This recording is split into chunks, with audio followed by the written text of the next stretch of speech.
You're about to see exactly how a small tax collection department grew to become a billion-dollar federal agency.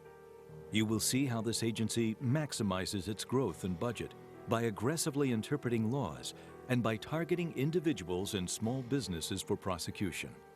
Intimidation of innocent citizens, pointless paperwork prosecutions, manufacturing evidence, unwritten procedures, lethal publicity stunts. These are the legacy of an overgrown, overpowered agency.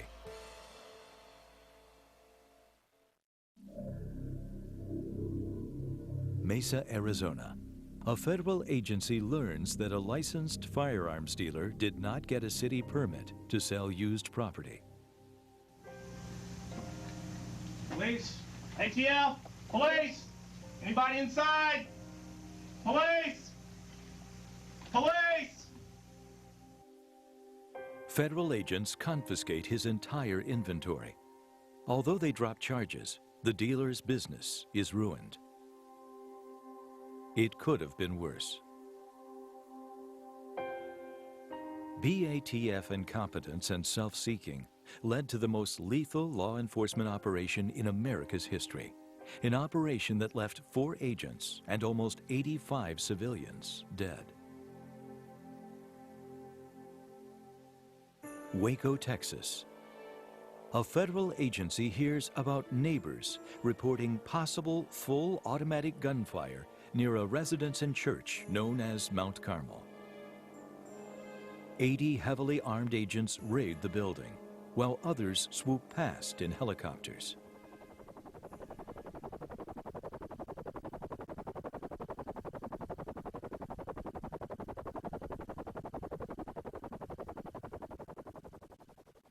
Shots ring out, and the agents open fire. 911, what's your emergency? There are men, 75 men around our building. Okay, just a moment. This Lynch. Hello? Hello? There's 75 men circling. Hello? Hello? Hello? Yeah, this is Lieutenant Lynch. May I help you? Yeah, there's 75 men around our building, and they're shooting at us in Mount Carmel. Mount Carmel? Yeah, tell them there are children and women in here and to call it off. All right, hello? I hear gunfire. Oh, shit. Hello? Who is this? Hello? Call it off! Who is this? Hello? Hello? Oh, my. A 51-day government siege of the building ends with an armored assault that gasses the people inside and demolishes much of the building. A fire breaks out, and almost 85 civilians die. 2 agents are fired. After they threaten to tell the real story about headquarters involvement, they are reinstated with full back pay. Stephen Higgins said that agents were shot at before they got to the house. But agents on the ground were, in fact, greeted by an unarmed David Koresh. But no one can spend all their time at work. BATF agents must have time to relax, too. 1995.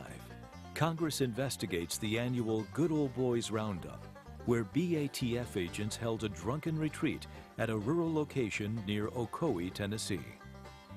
The Office of Inspector General also investigated. We found substantial evidence that the campground was a hostile environment for women, especially in the later years of the roundup. Even male attendees told us they would not have wanted any female family member or friend to attend the roundup because of how women were treated. Apparently, the same concern and solicitude did not extend to the relatively few female law enforcement personnel who went to a roundup. Performances in the skit competitions included participants who bit off the head of a dead snake, ate a whole raw fish soaked in beer, defecated on stage, soiled their trousers on stage, and pulled chewing tobacco out of their trousers, pretending it to be excrement, and put it in their mouths. For a period of time, substantial effort was made to see who could be the most vile and disgusting. It hears testimony that black agents were kept out with crude signs, and that the event sold T-shirts with Martin Luther King's face under rifle crosshairs and an appalling fake hunting license. Just who do these people think they are?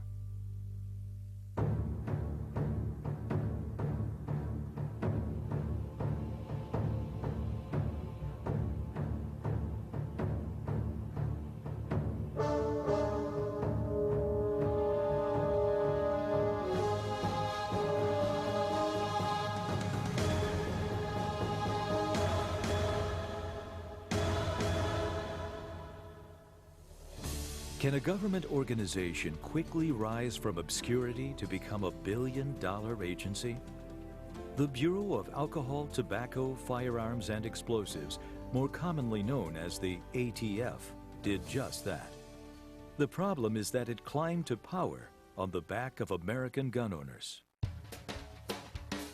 To trace the origins of the ATF, we have to go back 80 years to the Prohibition era. From 1919 to 1933, all sale of liquor was outlawed in the United States. It was the noble experiment of Prohibition. The experiment proved a complete disaster, as organized crime and amateur distillers took over the business of booze. The government established something called the Prohibition Unit in the Internal Revenue Service, and the Prohibition Unit set to raiding underground distilleries, or stills, with a vengeance. When Prohibition ended, the Prohibition Unit went back to collecting taxes on liquor and tobacco, in the process raiding moonshiners who didn't pay taxes. The unit was renamed the Alcohol and Tobacco Tax Unit. Congress, when it passed the first major Firearms Act back in 1934, the National Firearms Act, passed it as a way to regulate machine guns and a few other firearms, and did it as an excise tax, so that way you would have to register the gun when you paid the excise tax. Since there was no logical other place to put it, they put this responsibility with the Internal Revenue Service, its Alcohol and Tobacco Tax Division, that along the side also enforced a few machine gun laws. Thereafter, it stayed with Treasury up until very recently when it was transferred to Justice. The idea being that since it started with the Treasury Agency as a tax collecting thing, all subsequent federal firearms things were assigned to what eventually became the Bureau of Alcohol, Tobacco, and Firearms, but originally started out as a subdivision of the IRS. The criminal gangs of the 1930s fell in love with the new Thompson submachine gun. In 1934, Congress enacted the first serious federal gun control, the National Firearms Act, which imposed a tax on transfer of machine guns and other specialty guns. By paying the tax, the new owner registered himself as the machine gun's owner. Since the National Firearms Act was created to tax gun transfers, the Internal Revenue Service became the law's enforcer. IRS gave the enforcement job to its Alcohol and Tobacco Tax Unit. But that unit's main business remained busting moonshiners. Its gun responsibilities were so minor that the unit never bothered changing its name to include the word firearms. Throughout this period, most of the 20th century, federal involvement in firearms regulation was trivial. Who knows if even one federal employee did full-time work investigating gun cases? To understand what increased federal government involvement, we have to go back to the halcyon days of the 1950s and the early 1960s. Guns, including military surplus bolt actions, could be ordered freely through the mail. Prices were cheap, and hobbyists could trim down the stocks on military guns to make them into good deer rifles for about $40. If someone were willing to spend more money, he could even get a cannon. Hunters were happy, and gun collectors ecstatic. Crime rates were very low. In 1960, the violent crime rate was about 1/3 what it is today. One group that wasn't happy was the firearm manufacturers. The manufacturers saw $40 mail-order deer rifles as cheap competition. Their trade group began to push for laws that would cut off the competition. Connecticut was then the center of gun manufacturing, so it's natural the manufacturers turned to Senator Tom Dodd of that state. The gun manufacturers wanted a bill that would outlaw importation of surplus guns and outlaw mail-order sales by forcing gun owners to buy from licensed dealers in their own state. Dodd was a natural choice in another sense. He was one of the most corrupt men ever to hold a Senate seat. His embezzlement of campaign funds would lead to his becoming the first member censured by the Senate in a decade. Dodd was also rather lazy.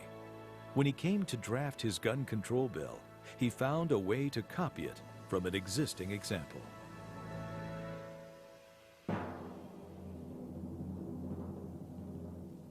The burning question always has been, where did Dodd get the language for his Gun Control Act?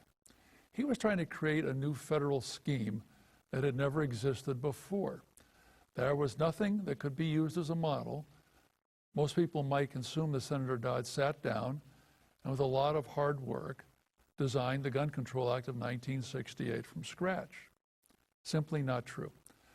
And 20 years after the Gun Control Act was enacted, one of our members told us, having seen long ago an article arguing that the Gun Control Act read suspiciously like the Nazi weapons law. Dodd was an attorney who had spent over a year in Germany, right after World War II, serving with the Nuremberg trials. So he might well have known of the Nazi gun laws. We managed to track down a copy of the Nazi weapons law of 1938 and had it translated. The parallels were astonishing. But while we had strong suspicions, we still had no hard proof that Dodd knew of the Nazi law. Then, a stroke of luck.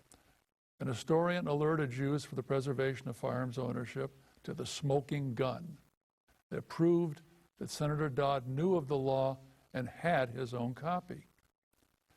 In the record of Dodd's committee hearings, he had found a letter in which the Library of Congress that responded to Senator Dodd's request for a translation of Nazi gun laws, including the weapons law of 1938. The Library of Congress's response noted that Tom Dodd himself had already found and sent to them his own copy of the Nazi gun laws. As I've said, there were striking similarities between portions of the Gun Control Act and the Nazi gun laws. All gun manufacturers and dealers were to be licensed. They were to sell only from their premises. They had to maintain bound books reflecting acquisitions and dispositions, with entries exactly paralleling those American gun dealers must keep. And these were subject to police inspection. When they went out of business, they had to turn the books into the government, just as an American gun dealer must do. Senator Dodd had plagiarized the Nazi gun laws in order to create the Gun Control Act of 1968. Nummer 22. Whoever professionally acquires, sells, or otherwise disposes of handguns, or whoever professionally offers to acquire or to dispose of such items, must maintain a firearms dealer's book in which the origin and disposal of handguns must occur. The business owner is required to keep the book until 10 years have elapsed after the date of the last entry. If the business owner ceases to do business, he must turn over the book he has maintained to the local police authority for safekeeping. At that time, the Bureau of Alcohol, Tobacco, and Firearms in St. Louis had an agent in charge. Not long after my meeting, they dropped that position. The man who was my friend got promoted, went to Washington. I was in his office for a meeting. I don't recall the topic, it doesn't matter. I had a professional relationship with him, a friendship with him, if you will, because we both belonged to an investigative association here in St. Louis.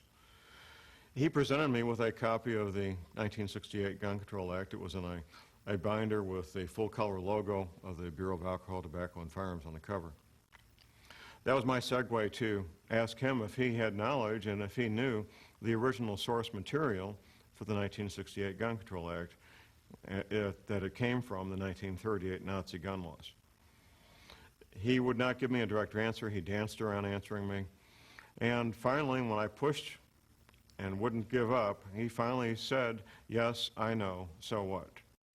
How common this knowledge is within the BATF, I couldn't say. I couldn't address that issue since I'm not inside that culture of that agency. Now, clearly the man I talked to was at a high position. He had an extensive career, and he was in a management supervisory position. And he knew. Whether the average agent on the street knows or not, I wouldn't have that knowledge. JPFO released its discovery in the book, Gun Control Gateway to Tyranny, in 1992. What amazed us, and amazes us to this day, is that some Jewish legislators are stalwarts of the anti-gun movement. For example, Charles Schumer, Dianne Feinstein, Barbara Boxer, Carl Levin, Frank Lautenberg, and many others. And none has ever responded or shown the slightest concern over the fact that America's gun laws were copied from those of Hitler's government.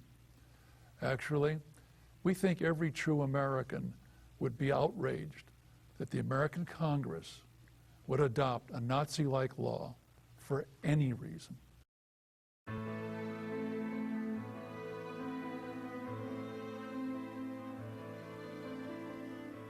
After the Gun Control Act was enacted, its enforcement was given to the Treasury Department.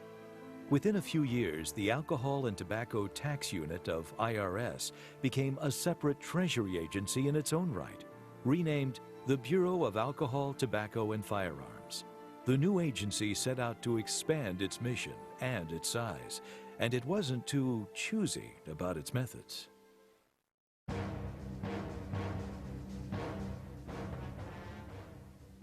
I can't tell you what percentage of the recent cases are based upon entrapment. I can tell you when I was doing most of the widespread investigations where you get a sense of proportion in past years, I would say upwards of 50% of the ATF cases were based upon something that was either entrapment or so close that you'd have to take it to a jury and let them decide. Where you had a person who didn't start out to break the law, but was either enticed into making a technical violation so they could bust him, or as in the case of Randy Weaver, where it wasn't a technical violation, he knew it was breaking the law, but they were offering him an enormous amount of money and he was basically starving on the edge of existence. He wouldn't have broken the law but for the fact that they were out there offering him several $100s per gun to make an illegal gun.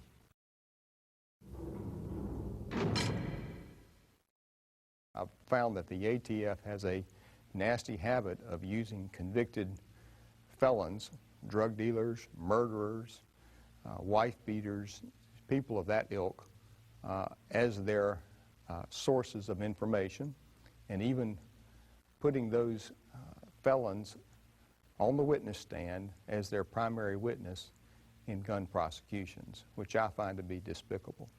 Of course, the big problem with entrapment is you're supposed to be preventing a crime, not aiding it.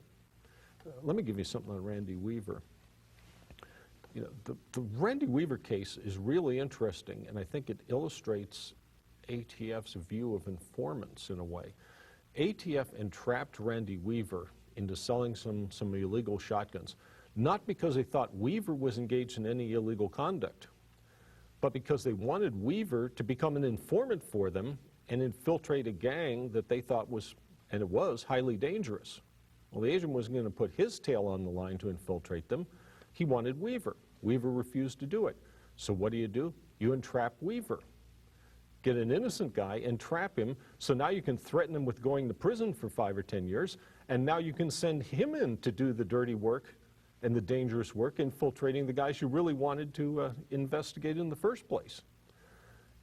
That often happened in the cases I saw back in the 70s and 80s, where you would, usually it wasn't so egregious as this, but once you busted a few people after you entrapped 1 or 2, you would then force them to entrap their friends, or would you like a felony rap and go to prison for several years. So it got to where a lot of gun collectors saying they can't trust anybody anymore. That guy who's calling up, offering to buy that collector's piece, maybe working for ATF and trying to set you up, because otherwise he goes to prison.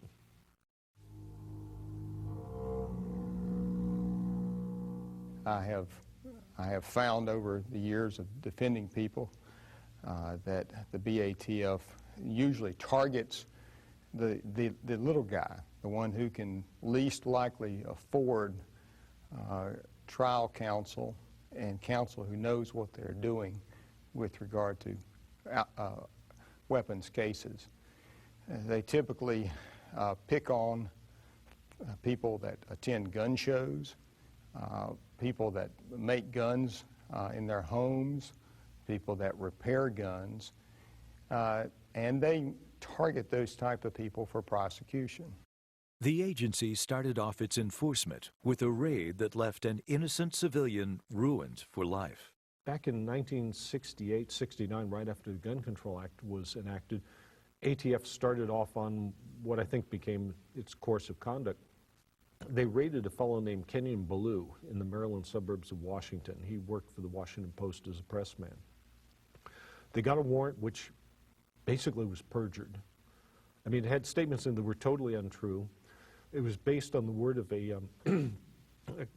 burglar who had been captured, and to get out of his charges, cooked up the story about Ballou. They put in there things like that he was a reliable informant because he tipped off police as to 3 burglaries. No, he confessed to 3 of his own burglaries. They went in, smashed down Ballou's door at night. The first people in were undercover narcotics agents who looked like junkies. So Ballou sees junkies breaking into his house in the middle of the night, waving guns. He took up a cabin ball revolver, and they blew him away. He took a bullet through the brain. He survived, but was basically paralyzed, ruined for life, not unlike Jim Brady.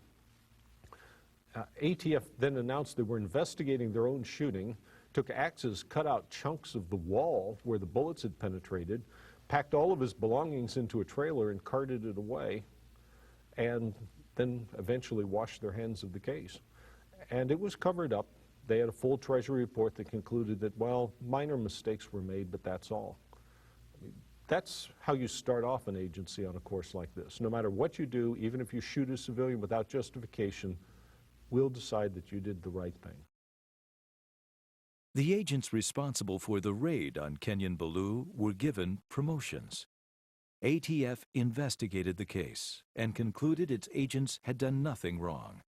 Abuse, cover-up, and promotion set a pattern for the agency that would continue.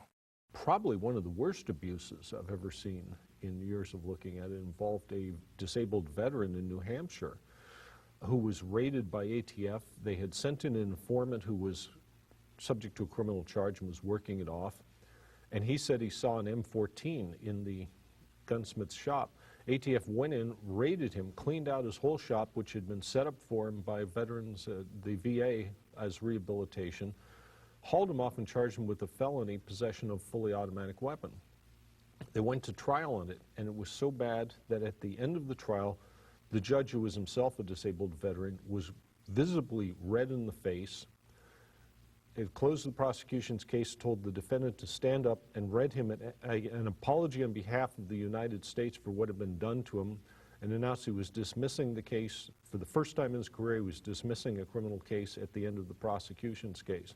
And then he chewed out the prosecutor on the record. The veteran's wife later encountered a member of the jury in the grocery store, and the member of the jury said, "It's too bad the judge dismissed the case because we'd already decided to vote to acquit." This is halfway through the trial. They're not supposed to be doing that. I mean, but it totally ruined his business. The BATF also threatens gun owners with prosecution if they don't give up their friends and their family who may or may not be involved in some type of illegal activity. They use threats such as 10 years in prison for a violation of various gun laws when they know, in fact, that no violation has occurred. And they'll use that information to target other individuals which may or may not be conducting any illegal activity.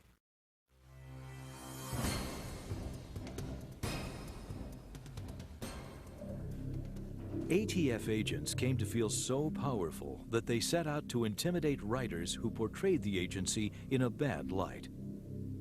John Ross authored a novel entitled Unintended Consequences that portrayed ATF as a thuggish and abusive agency. The name of my novel is Unintended Consequences, and the story is about a man that we see in the book from childhood to early middle age, growing up impassioned in the gun culture. And one day, or one night I should say, in late evening, he uses his shooting skills to stop what he believes is an armed robbery. And when he interrogates the survivors, he discovers to his horror that he has stopped not an armed robbery, but an illegal federal raid where the agents were planning to plant evidence and use the asset forfeiture laws to send a man to prison. And we get a very interesting story, I think, about this. And what has bothered some people is that I've used so many real-life examples of government abuse in the course of the story. I didn't have to make them up. I used things that have actually happened and that are documented. In about 1997, I'm not sure of the exact month, but in that year, there started to be a lot of rumors around the gun culture that the ATF was taking notice of my book. And the way I became aware of these rumors was from the internet discussion groups that centered around the recreational shooting and collecting of guns. And I started hearing reports that different vendors at gun shows in several different states, I believe it was incidents happened in 4 different states, where people identifying themselves as ATF agents, now whether they were or not, I don't know, but people identifying themselves to a seller at a gun show as ATF agents were seeing that they were selling my book and they were threatening them with unspecified problems if they continued to sell my book. And the result of my publisher and I learning about these different incidents was that my publisher posted a full-page ad offering a $10,000 reward for anyone's information that led to the arrest and conviction of a federal agent abusing his authority in this manner. Many people have asked me if I believe that these threats that happened to various sellers were made by actual ATF agents or were they people pretending to be ATF agents. I don't think that any of the incidents involved someone pretending to be an ATF agent, because that's a serious crime. It's a serious crime to impersonate a federal agent. And I don't see anybody doing that just to get their kicks, talking about scaring someone off from selling a book.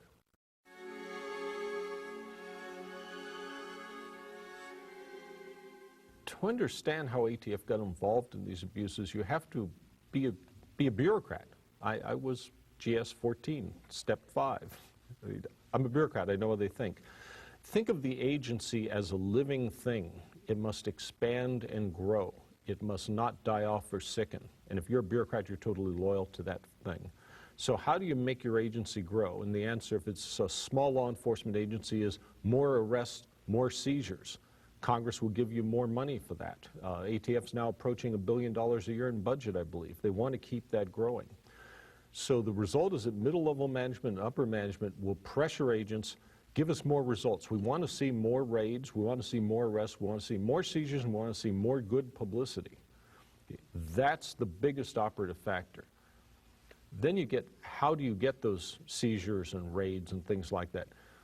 Well, you can generate a lot of numbers just by calling up your local police and saying, whenever you arrest a guy with a gun and a felony rap, send me the form and I'll fill out a cover letter and send it to the U.S. attorney, and we'll charge him with being a felon in illegal possession of a gun.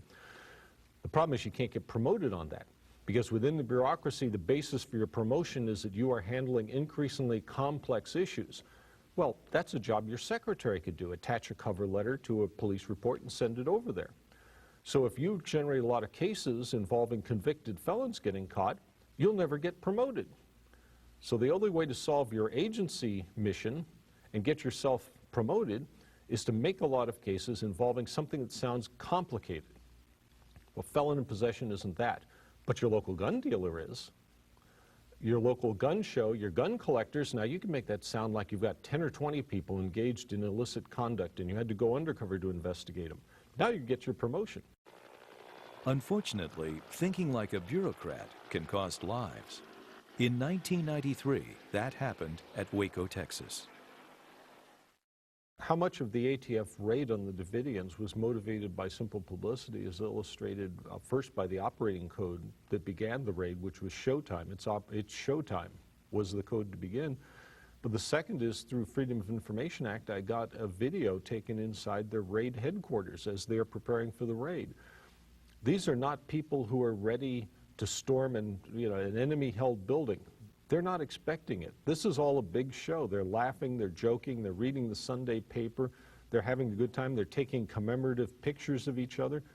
They're expecting this to be a gigantic pushover, and they're just there with the 3 helicopters and 80 guys and submachine guns to put on a big show for the media cameras.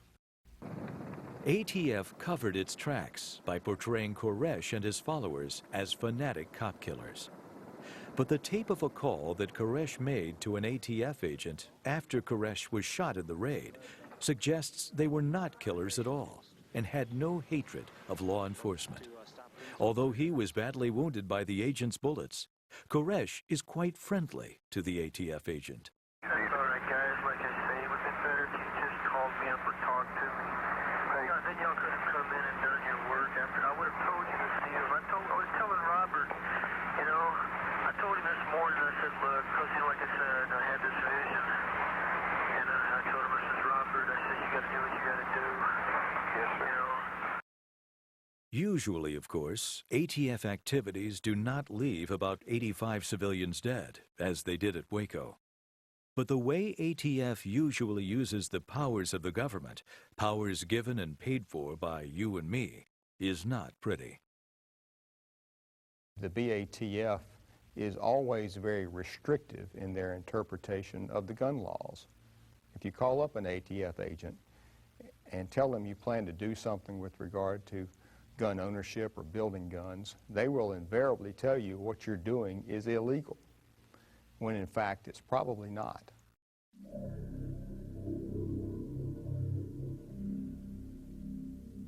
ATF has enormous legal powers over machine guns.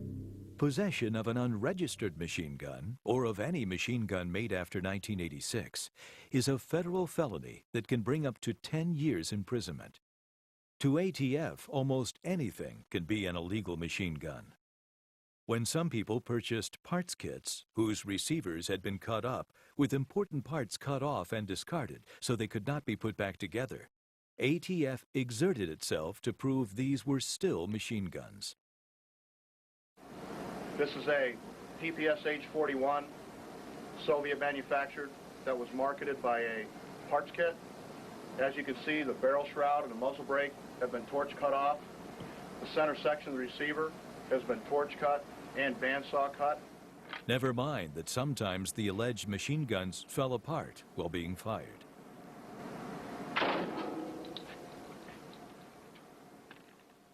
And to claim other cut-up part sets were machine guns, ATF had to weld them back together and then redesign the monstrosity so that it would finally shoot. The weapon has been bandsaw cut at this location through the magazine well, behind the ejector lock assembly, with the tailpiece missing. In order to restore this to fully firing condition, 2 small tack welds were made at both sides of the cut here, and a tail section was manufactured from scrap metal and welded to the back of the ejector block. We welded the forward sections of the receivers where they'd been torch cut here and bandsaw cut here. As you can see, the cuts were made with a bandsaw, removing the center section of the receiver. In order to restore this firearm to function as a fully automatic firearm, we manufactured a feed ramp using JB epoxy weld. We welded a piece of metal bar stock to the top of the firearm to hold the bolt in place. And we manufactured a small ejector to the back of the magazine to function because the ejector in this particular gun was removed when the center section was removed from the torch cut. This practice of attaching a foreign object to a semi-automatic firearm or to just another object or a firearm component is extremely important. The ATF has declared that the use of an ordinary item used to induce fully automatic fire is in and of itself a conversion device, therefore a machine gun. Why is this important? The ATF themselves, in their scientific testing methods, are attaching foreign devices to semi-automatic firearms and to firearms devices in order to rig the test for a false positive and prosecute people. It's as if you bought a toaster, then found you'd been sold metal scrap, and not even a complete set of scrap at that. Customer service. Hi, I bought a toaster from your company, and I'm just opening the box right now, and there's a bunch of scrap metal basically in the box. Yeah, that sounds like our toaster.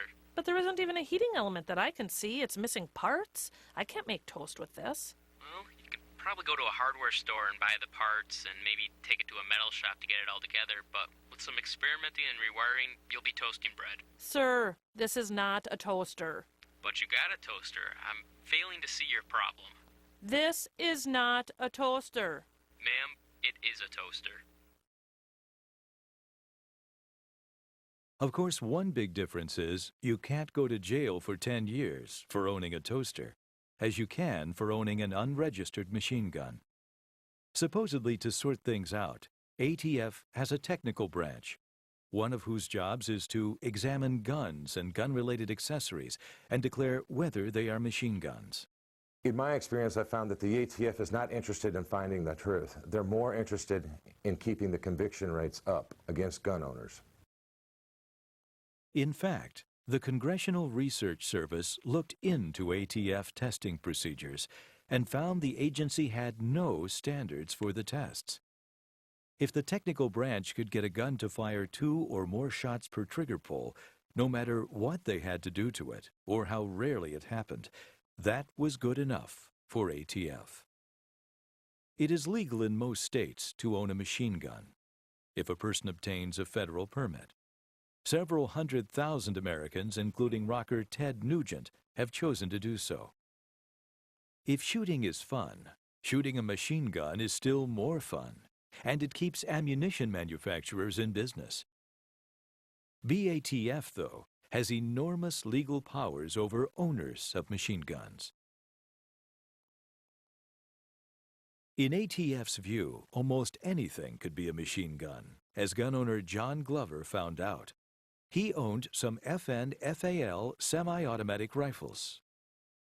My first contact with the ATF was one afternoon about 5 o'clock. They knocked on my front door and asked if they could come in and ask me some questions. And me, feeling I had nothing to hide, said, sure. And then they came in and asked numerous questions for about an hour. Then 6 months later, after the initial meeting I had with them at my house, he came back and said, I don't want to do this, but my superior officers told me that I have to confiscate those guns. And he said that he told him that he should have confiscated them the first day he was there, 6 months prior, even though they field tested them and they were, field tested legal. The charges the ATF brought against me were possession of a legal machine gun and 6 semi-automatic assault weapons. It really startled me. I was very upset. Couldn't believe that, because I'd not done anything like that. And here they are, I'm reading on their indictment that they're charging me with building an illegal machine gun. It pretty much blew me away. ATF claimed it had tested one of his guns, and it had fired full automatic, making it a machine gun. Fortunately, Glover went to a good attorney and hired a firearms expert. This technician tried in vain to make this weapon that he claimed to be fully automatic fire more than one shell at a time. And after some 15 tries, it finally did. It fired 3 shells with 1 pull of the trigger. Attorney Whitesides retained expert Len Savage, a firearms manufacturer. They challenged the ATF expert to make Glover's rifle fire full auto, that is, more than 1 shot per trigger pull. ATF took up the challenge and was left with egg on its face. We're here today outside of Charlotte, North Carolina, at a police range. My name is Mike Cooney, and I'm with ATF in Washington, D.C., and we're going to test fire a rifle from a report that I wrote about a year and a half ago in October of 2002, where I was submitted 7 FAL type rifles from Special Agent James J. Berger from Charlotte ATF field office, and one of the rifles were down here today to shoot with the defense experts and defense team that I'd classified as a machine gun from my initial examination and report that I wrote last October of 2002. So, after testing the gun in semi-auto, the ATF expert loaded 3 rounds, set the selector to full auto, and fired. I'm going to put the selector position to the full auto position.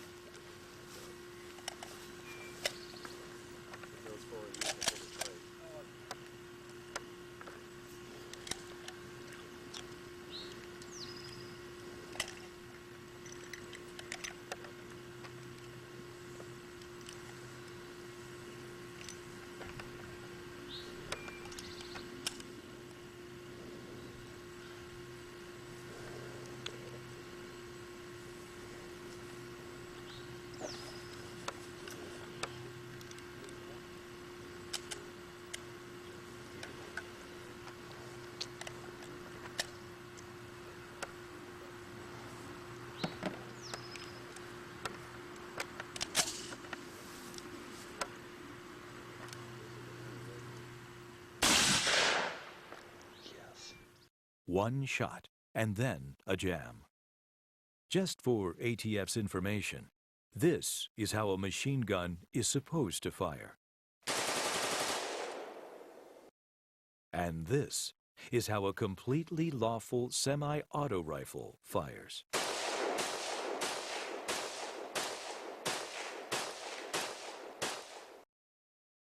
The ATF expert kept trying.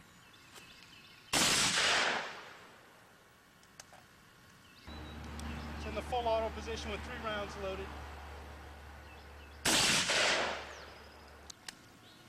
Finally, after many tries, the rifle fired 3 shots. Be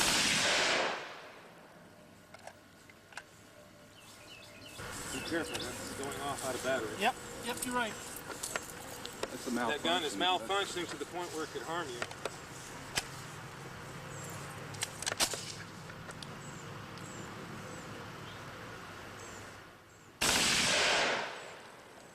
It turned out that the ATF firearms expert had never looked inside the rifle. Is there a possibility that there could be powder fouling around the firing pin spring?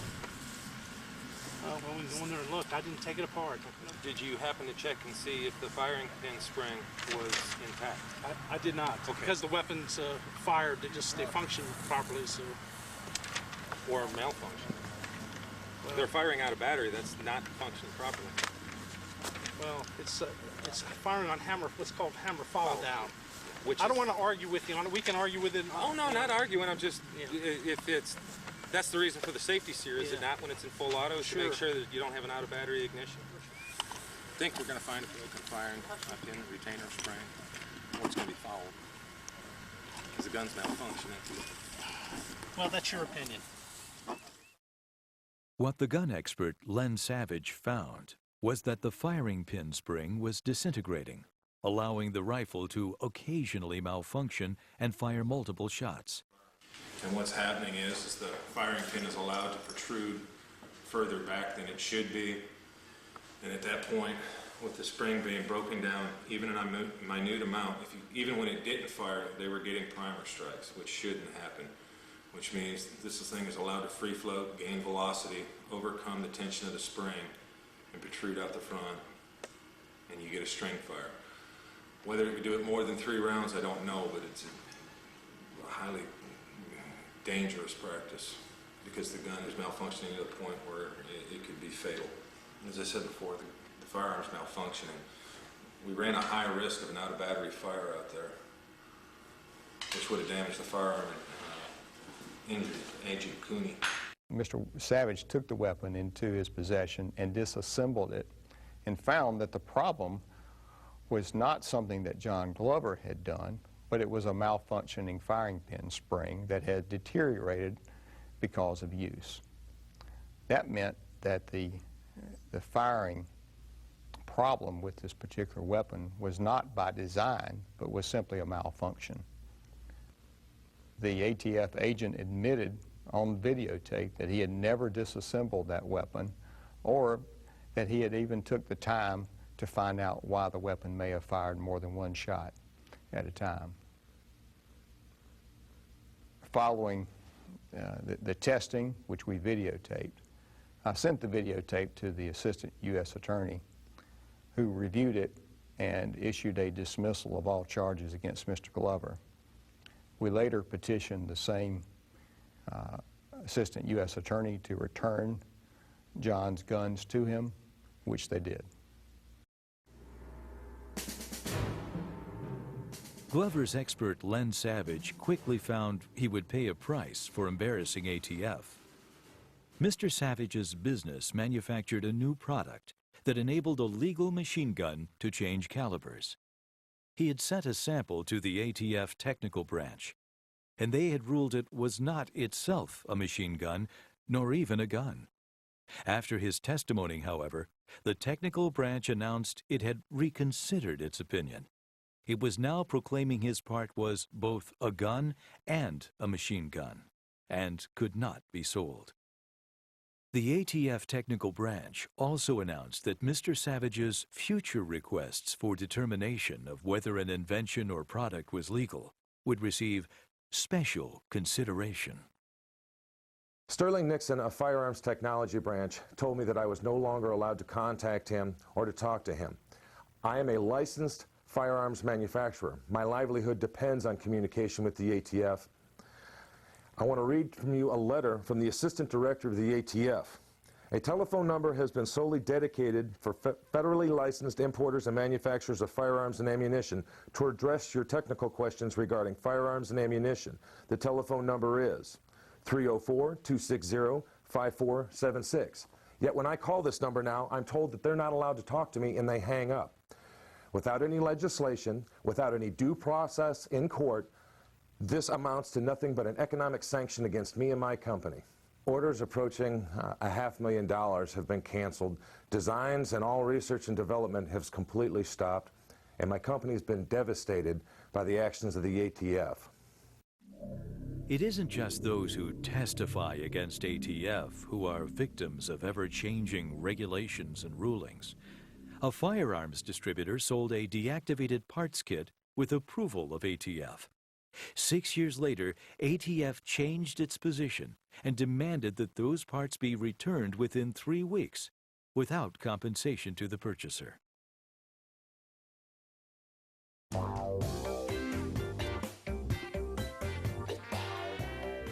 It isn't just machine guns that are subject to ATF's arbitrary rulings and legal determinations. In fact, to ATF, almost anything could be a firearm. Richard Salata learned that it is legal for a person to make a gun for his own use. So he began selling partially manufactured rifle receivers. Buyers had to take the item, finish machining it, drill and tap screw holes, buy the barrel, trigger, and other parts, and assemble them to make a rifle. An ATF raid put an end to that product. Well, in the first thing in the morning, I went to the sheriff's office, and the ATF, FBI were in there. They held me there for half an hour, asked me some questions, showed me the warrant. In that time, they were raiding the house while I was down there to make sure that their officers were safe, and I was out of the building. Then when I came back, we got back to the building around 9:30, and the SWAT team had already been through the house to clear it, which I didn't actually see that, but they did have a helicopter flying around over the building while I was there. They also had 2 snipers up on the hill, I was told. Back at my building, at my shop, they interrogated me a little bit, and they were asking again about the subversive information that I had. The 2 constitutional study courses and the 2 DVDs on Innocence Betrayed and BTAFE fails the test. We might wonder why the agents were so concerned about his watching Innocence Betrayed. Innocence Betrayed is a video documentary that tells the story of several modern genocides and how gun confiscation in each country made the genocide possible. For some reason, the agents found the story disturbing. They kept asking why I kept watching that and if I believed all that information. And again, I repeated that, asking them if they believed everything that the government told them about, and they repeated yes, that they did. With a host of ambiguous laws upon which to rely, ATF is free to proclaim almost anything, a gun or a machine gun, even your shoestrings. The ATF has decided that a shoelace right here can be a machine gun. And what this shoelace could be done is it could be tied around the trigger, around the pistol grip, and to the cocking handle of a semi-automatic firearm. And when you do this, it will induce fully automatic fire. It is extremely dangerous, it could kill you, and would not be controllable. And the ATF has in writing declared that a shoelace is a machine gun. How does ATF get away with this? Remember, it has no standards for testing. Without a written standardized testing procedure, this appears to infringe upon people's rights to due process. The ATF has and can compose a test to arbitrarily come up with a false positive or a reason to prosecute. In October 2005, the Congressional Research Service published a memorandum that documents the fact that the ATF does not have a written testing standard. Here's what the ATF wrote to me about this on March 2nd, 2006, and I want to make sure I get this right, so let me quote it directly from the letter. ATF does not have a firearms testing manual addressing procedures for the classification of every firearm. The Firearms Technology Branch has for many years utilized established procedures for testing firearms. These procedures are part of every firearm enforcement officer's on-the-job training. At this time, the Firearms Technology Branch is in the process of converting these procedures into written form. This begs the question, who is overseeing the writing of these procedures now, and how are they going to affect our rights? In light of ATF's arbitrary testing that could put an innocent gun owner in prison for 10 years, Representative Phil Gingrey introduced a bill that would require ATF to videotape every test. It seems like a modest proposal, but Representative James Sensenbrenner, an ATF ally, made sure the proposal died in committee. ATF remains free to conduct its testing off the record. And who is doing the testing? One time I did have people within the ATF who would cooperate with me and give me inside information. But since Sterling Nixon has taken over Firearms Technical Branch, anybody with a conscience is either transferred out or been forced to retire. The agency's arbitrariness isn't limited to testing. In the eyes of ATF, almost any gun collector could be an unlicensed gun dealer. And being a dealer without a license is a felony. They're really taking honest individuals and turning them into criminals. The game has really changed. It's no longer the crooks versus the honest people. It's the game of what the government agency is allowed to do. If they're allowed to lie to the grand jury and obtain indictments, then they can lie at trial. And to them, it's just a matter of a conviction game.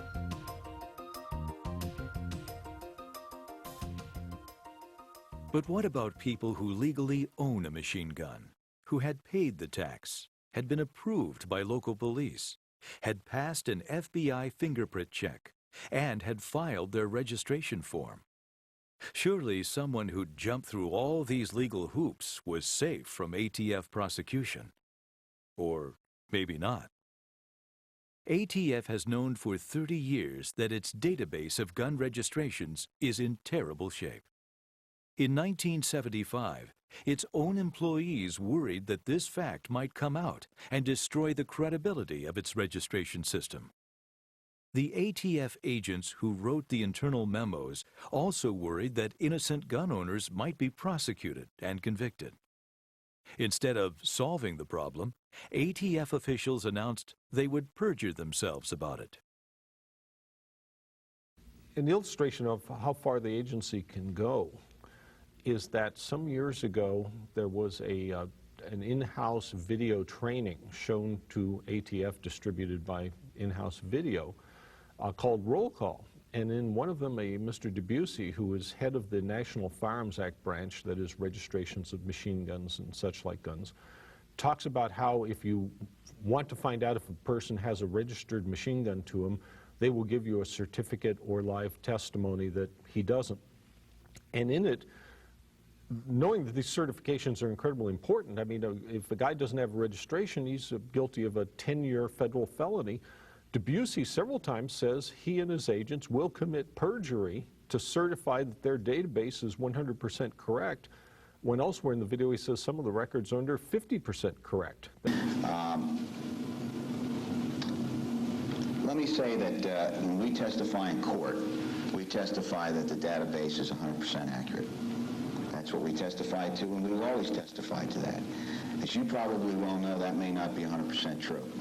If it was, if our database was absolutely error-free, we could simply run the name of the individual and his first name, and if it didn't come up, we could guarantee everyone that that individual doesn't have a Title II weapon registered to him. But Debussy makes it very clear that they will commit perjury. And in exchange, he was, I'm told, given a different position within the agency.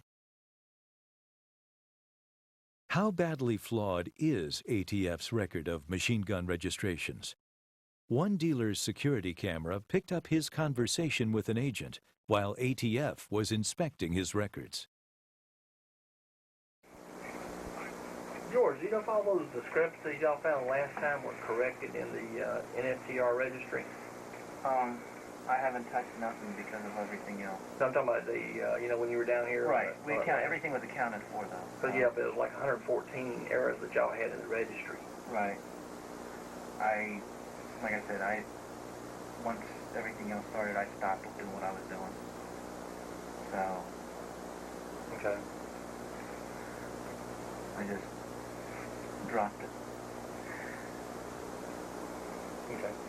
But I know, but the thing is we accounted for everything. Everything was accounted for, paperwork and everything. So you've got your papers that shows everything. All inventory was accounted for last time. Okay. Because if you start bouncing off of Washington, it ain't gonna come back right. You're getting your things back now quickly.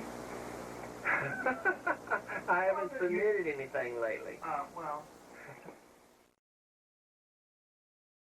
How valuable is a registration system, even if it were accurate? Gun registration doesn't work, and we need to get away from the idea that somehow having a registry keeps people from doing bad things. A registry of firearms owners only tells you who the good guys are that own guns. It doesn't tell you the bad guys who they are who never bought a gun through the dealers. And ATF is not above some ordinary old-style corruption. In 1992, Miami field office processed invoices improperly by charging them against the wrong accounts. The Office of Inspector General found falsification of receipts and vouchers. In Chicago, a new employee contended sexual harassment began when offered employment by BATF. Again, in 1992, an agent steals cocaine obtained by search warrants. The agent gives cocaine to gang members to sell, splits the proceeds, and covers up a murder. The problem with certain corrupt law enforcement agencies is that you can pass a point of no return. You get to a point at which, if you're an honest agent, you're hesitant to talk about dishonesty because the person you're complaining about may be friends with the person you're complaining to, or the person you're complaining about may have blackmail material, literally, on the guy you're complaining to, or the guy you're complaining to may be corrupt also. So at some point you get to where it's no longer safe for the honest people to complain. I saw evidence along those lines in several ATF cases. There were some documents from an investigation of the Chicago field office where they said the managers were managing by intimidation. Anyone who crossed them was threatened, and the agents said, if anybody does anything about it, I'll just tie them up in lawsuits to the end of my days. I saw evidence of a case 20 years ago where an agent found out that another agent was stealing guns from the confiscation locker and selling them on the streets. They bumped into each other in the elevator, and the crooked agent had an armload of guns, and the good agent said, I know just what you're doing, and I'm going to turn you in. The crooked agent said, you're just the type of guy who would drop the guns and went for his pistol. He got out of his gun first and shot off the good agent's thumb. The good agent cleared leather with his own pistol and killed the corrupt one. So what do? Man was defending his own life against a corrupt agent who was selling guns on the street. The answer was they fired him, first time for bringing bad publicity to the Bureau. He got reinstated through the Civil Service Commission. And then they fired him again for using bad judgment and shooting the other agent. He got reinstated again. Then he got transferred at every 6 months around the country until finally quit in frustration. In one place where he showed up, he found a note on his desk that said, snitches butt out. So if you have a supposed law enforcement agency where a guy who does that is considered a snitch, I mean, we're talking jailhouse terminology. Basically what you have is a criminal organization. Criminality will be covered up, and if you report it, you're just another snitch. I believe to just acknowledge the ATF's rigging of prosecutions, there would be literally thousands of convictions that would be subject to review or possibly retrial. This would overload the American justice system, not to mention people's trust in that justice system. This is going to be a tricky fix for Congress because just to acknowledge it is liable to cause a big problem. I extensively studied the Waco case, and after 3 or 4 years of Freedom of Information Act suits, during which ATF resistance and FBI resistance was so strong that a federal district judge labeled their conduct stonewalling, we eventually got a mass of data regarding Waco that had never seen the public eye. And even at that, the agency, I know, was covering up things. They had at least 4 video cameras aimed at the front door of the building when the raid went down, and they could only find 1 videotape. Somehow they just lost the others. Their public relations officer had a camera with which she took images. And afterwards she explained the camera and the images had vanished because the camera had been stolen from the middle of raid headquarters during the raid. Now you'd think a room full of nobody but federal and state law enforcement that someone wouldn't sneak in and steal a camera, but that was their story and they're sticking to it. Why doesn't the government stop this abuse by the ATF? Good question.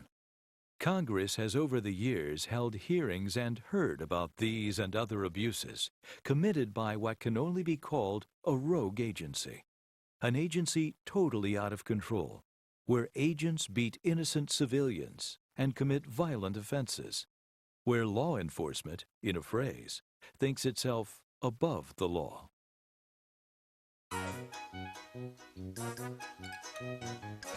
It didn't take much effort to pull the wool over the legislators' eyes.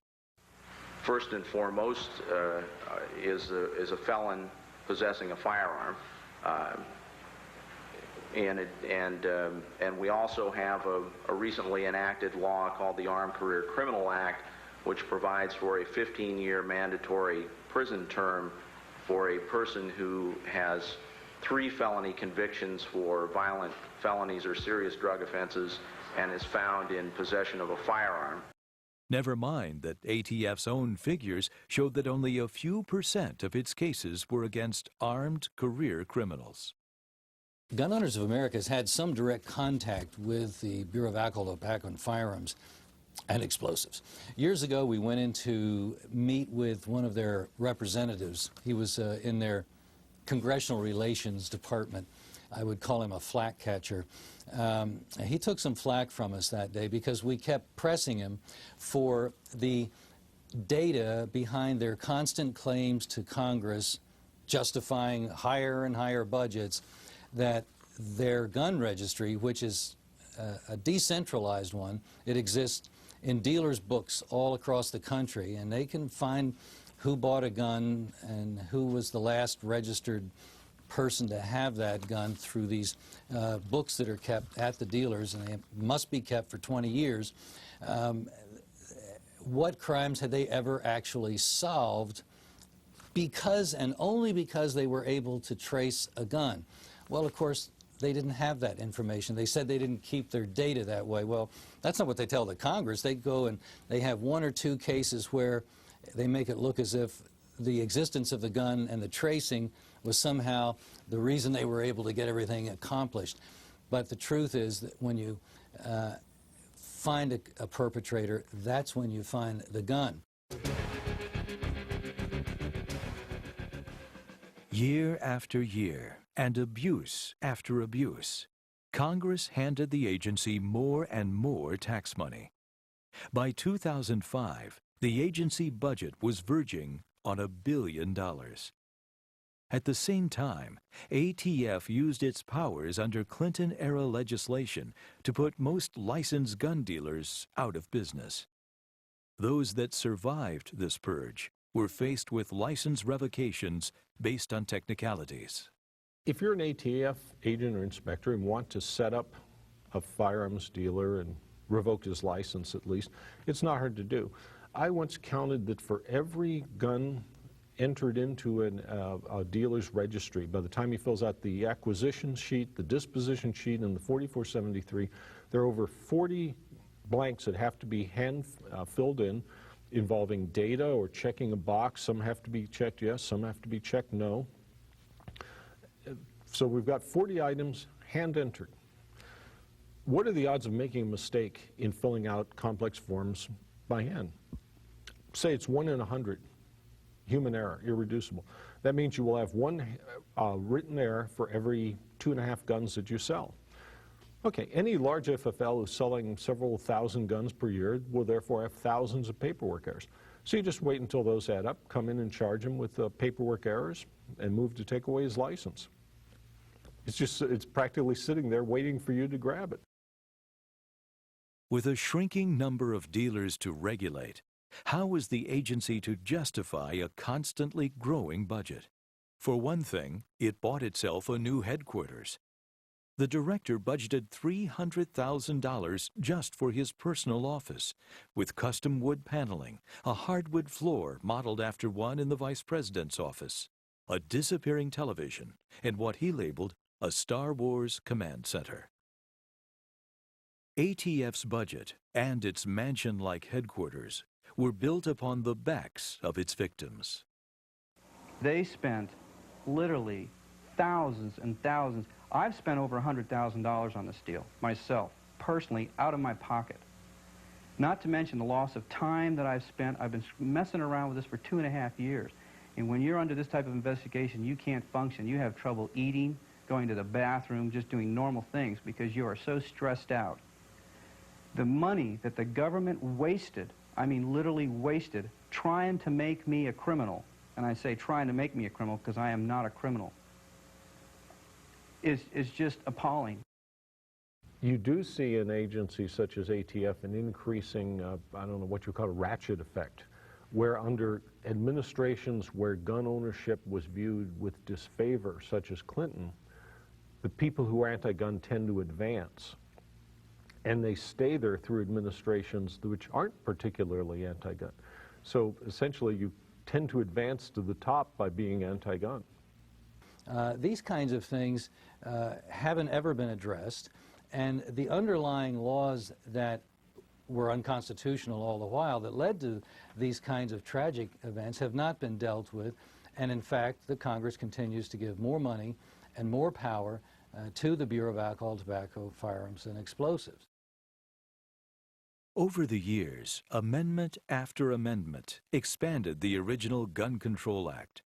In the 1990s, background checks came in, plus regulations on supposed armor-piercing ammunition. A long list of rifles and pistols were suddenly dubbed assault weapons and banned.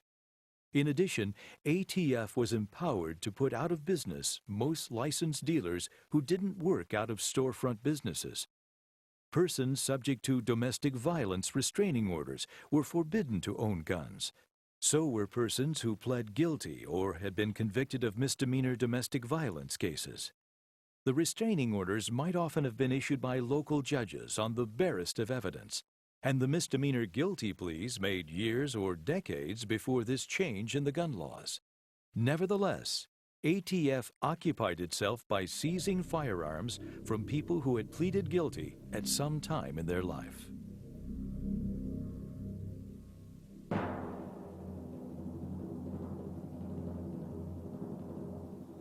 One of the most egregious legislative incursions on right to arms comes in the legal phrase, sporting purposes test. This phrase enables ATF to ban importation of firearms that are not recognized as having a so-called sporting purpose.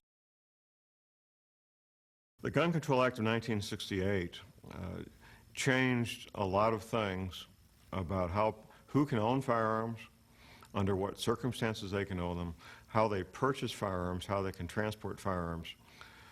Everything changed with that passage of that one. It was a very comprehensive law.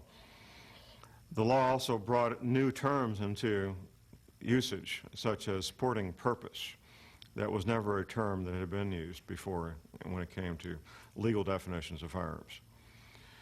The passage, that one set of laws, which was quite a few pages, I couldn't even tell you how many pages off the top of my head, literally changed the entire firearms culture, the way firearms business was conducted in this country, and has changed it in ways that, quite frankly, did not provide the outcome they were looking for.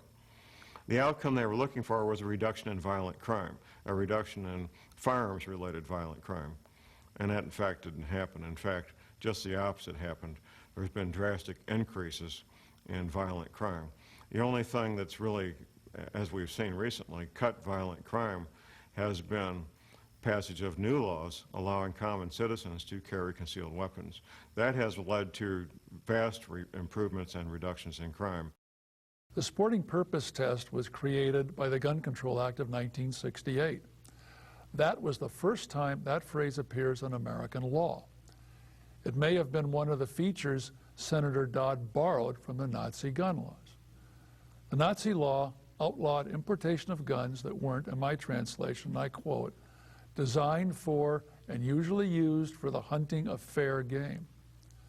Dodd's Gun Control Act for America outlawed importation of guns that were not generally recognized as suitable for sporting purposes. The wording was different, but the concept was the same.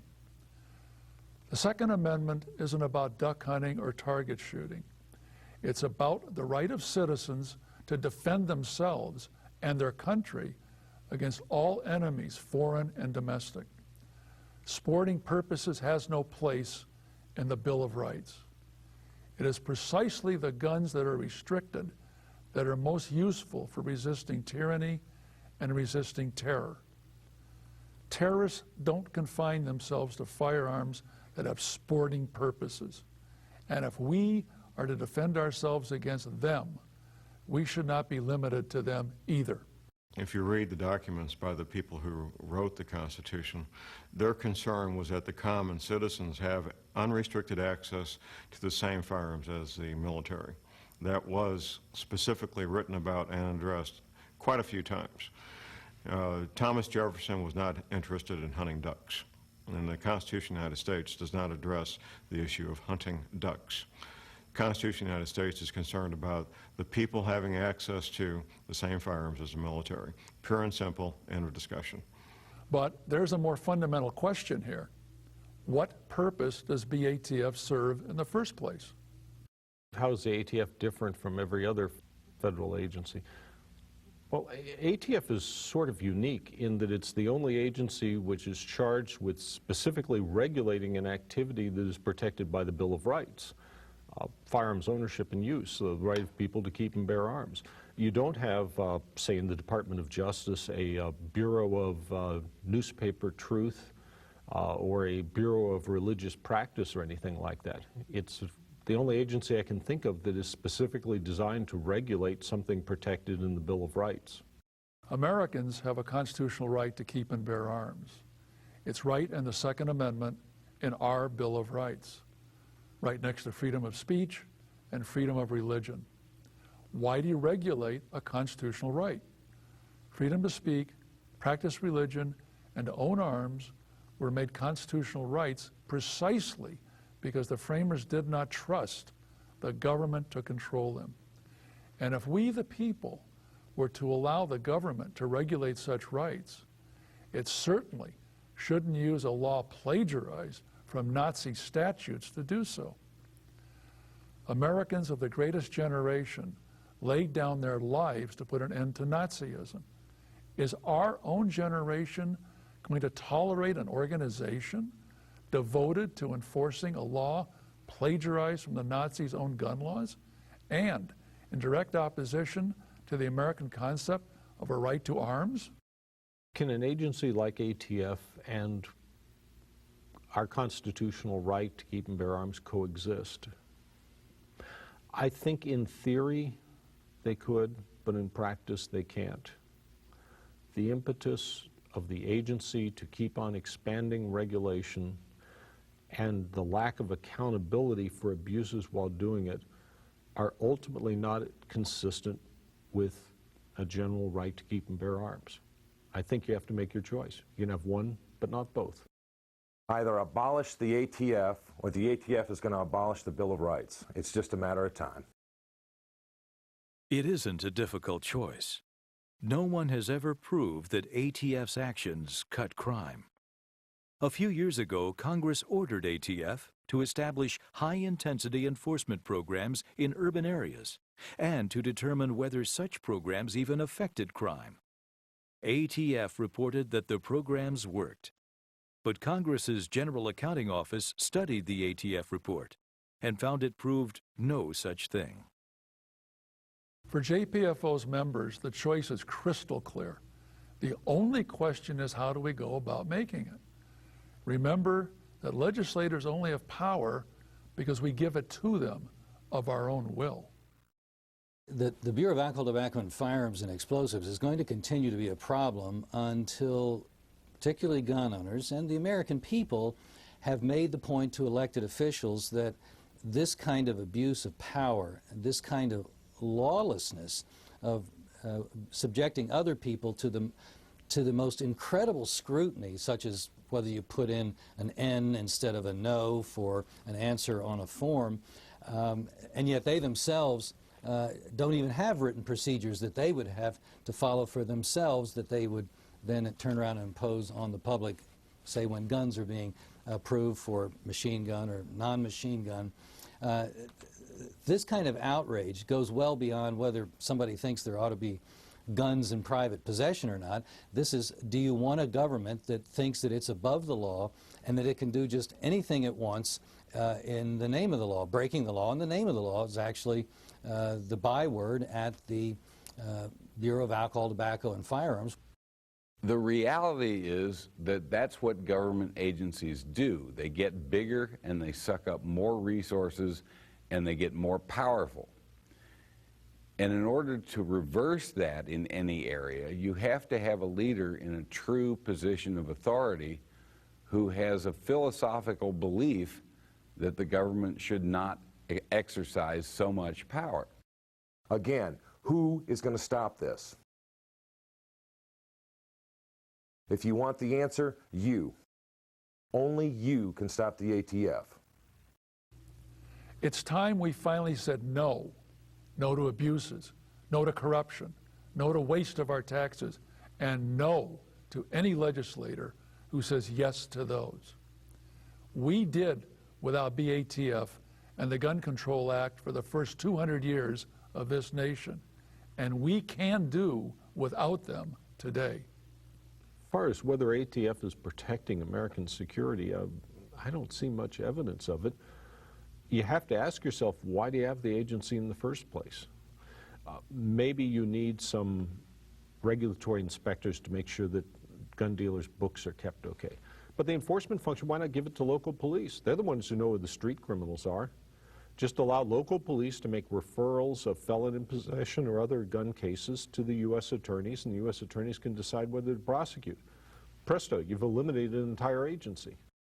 In the long run, the Bureau of Alcohol, Tobacco, and Firearms needs to be abolished. There's no constitutional authority for the federal government regulating guns anywhere in the United States. You can read that Constitution as many times as you wish, and you just won't find it. In fact, you find a prohibition on anything that would infringe upon the people's right to keep and bear arms. And the way the Constitution was set up, and the way the 10th Amendment makes it very clear that it was set up, is if a power has not been delegated by we the people who formed the federal government, then that power does not exist at the federal level, and it's not a power that they can use. And so without specific authorization to regulate firearms, there can be no Federal Bureau of Alcohol, Tobacco, Firearms, and Explosives. The bottom line is, we don't have to put up with these abuses. It's time for 100 million gun owners to tell the BATF it's fired.